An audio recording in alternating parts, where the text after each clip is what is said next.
Well, anyway, let's look at Super 8 from Paramount Pictures. Directed by J.J. Abrams, and coincidentally, written by J.J. Abrams. It stars Kyle Chandler, Ellie Fanning, and Joel Courtney. In the summer of 1979, a group of friends in a small Ohio town witness a catastrophic train crash while making a Super 8 movie, and soon suspect that it was not an accident, because of course, these kids are all experts in what happens and what are accidents or not. Shortly after, unusual disappearances and inexplicable... Ooh, did I just stumble on that word? I think my dentures are going. Inexplicable events begin to take place in town, and the local Deputy Fife tries to uncover the truth, something more terrifying than any of them could have ever imagined. Currently, it is not rated. Eastbound freighter derailed. What the cargo was on that freighter, we don't know. We can't tell anyone. I know. I understand you have concerns about our cargo. Colonel, there isn't anything else that I should know, is there? I can assure you the answer is no. We've gotten calls from people who found local dogs, but the calls coming in aren't local. Lucy! It's like they all just ran away.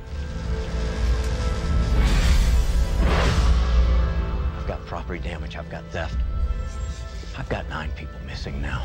There are things happening around here that I can't explain.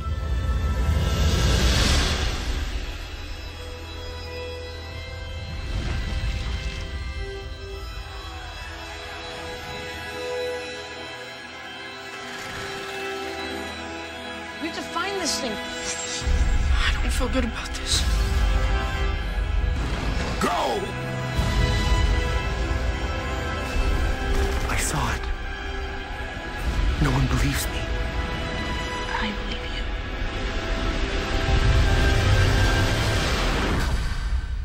What the hell?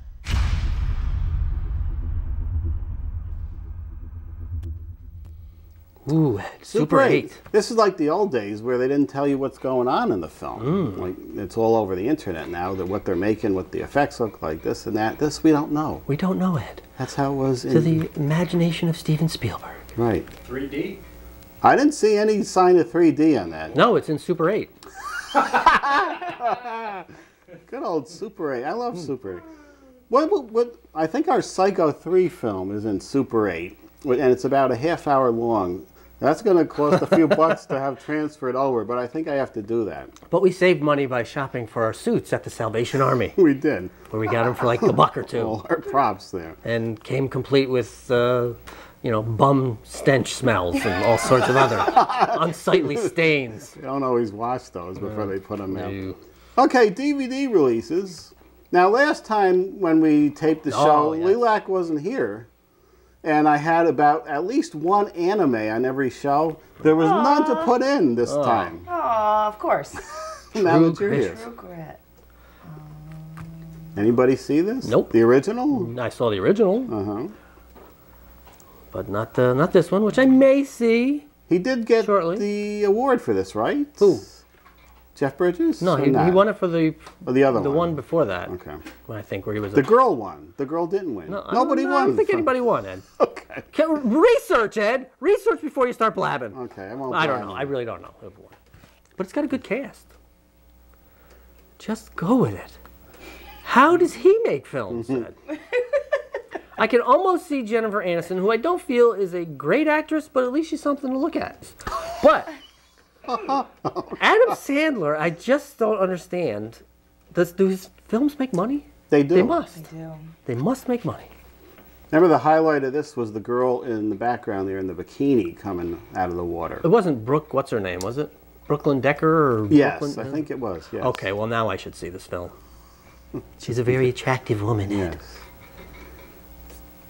Oh, for Christ's sake. Oh. I am so sick of anything Superman related at this point. Well, I'm sorry, Dave, but probably not on tonight's show, but I have a few highlights from the Smallville finale over there. Boy. I'll go upstairs and get a drink while you're doing that. And by drink, I don't mean soda.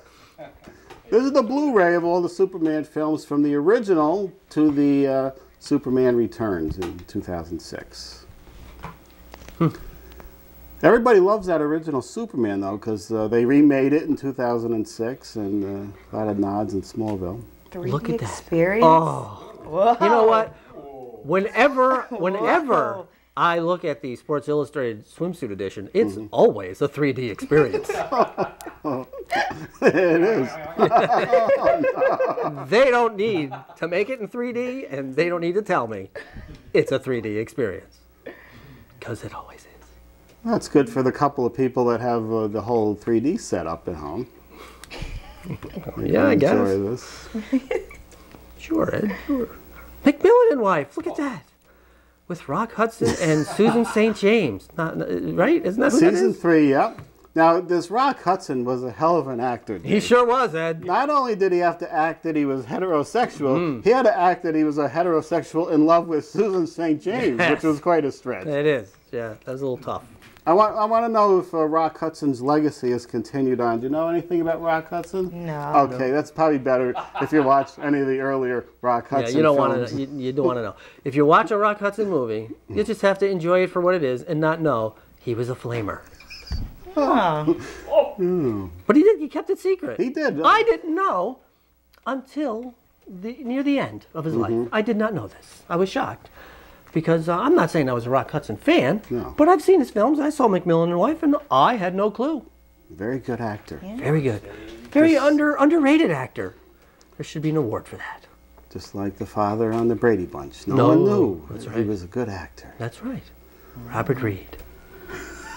I see Lilac is... Wow, you learn something new every day. you positioned yourself back in the chair to That's relax. I'm lounging. I'm in a lounge mood today. This I is wonder why you're earning I wonder 4 why. credits. Exactly. You're learning something. I think she's out of College is the... fun, right? Look at this. You're out of the Crazy. key light, though. Sit up a little bit. She's out of the light. Sorry. No, you lost your light. I'm just trying to get you in your best light.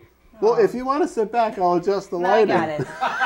I got just the light. Thank you. Thank you. I'll do whatever. No, you won't do crap for me, but you're throwing money at her and fixing her lights. Right.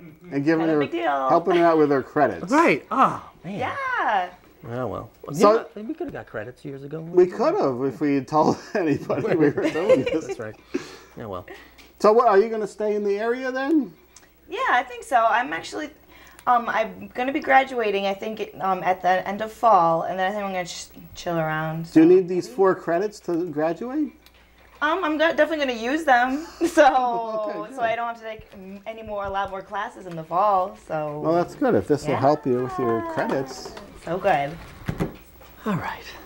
Let's see. We got. Oh, you have a I story. have a story. Can I do a story? Yeah, real do a quick? story, Let me Dave. show you. We got to get the producer to zoom in on this first picture. Okay. I'll It's hold it up. halfway. You got to hold it up here, up top. Okay. But here's this nice story I found. Are we ready? A Brazilian woman named Ana Bezerra, is legally entitled to masturbate at work. Now, that may or may not be her, but that's what you can expect to see. This is an illustration Right. just for legal purposes. Right. Okay. In a decision that can only be described as touchy, a Brazilian judge has reportedly ruled that a 36-year-old female accountant can legally masturbate at work and watch porn on her work computer. She successfully argued that she suffers from a chemical imbalance that triggers severe anxiety and hypersexuality. Her work situation began to suffer because the only way she could relieve her anxiety is by masturbating frequently. I got so bad, of course with a Spanish accent, I would masturbate up to 47 times a day. That's when I asked for help. I knew it wasn't normal. After 47 times, she decided it wasn't normal. 2 times for me at work. I know there's a problem. She won the court battle seeking professional help. She's entitled to combine work with pleasure now. Her doctor also gave her a medical cocktail of tranquilizers that reduced her need to masturbate to only 18 times a day. Oh, that's helping. Now, this decision, as you may have figured it, rubbed her coworkers the wrong way, while she gets rubbed the right way. As might be expected, this has raised all sorts of eyebrows, among other things, by various experts. And Dr. Carol Queen of Good Vibrations, a San Francisco-based sex toy shop, admitted that the condition is not common. She said she found it interesting that the ruling came in the middle of National Masturbation Month, which I thought was every month. An event she helped organize back in 1995 and is now celebrated in pockets all over the world. I didn't know there was a month for this. Did you know that? I didn't know that. They don't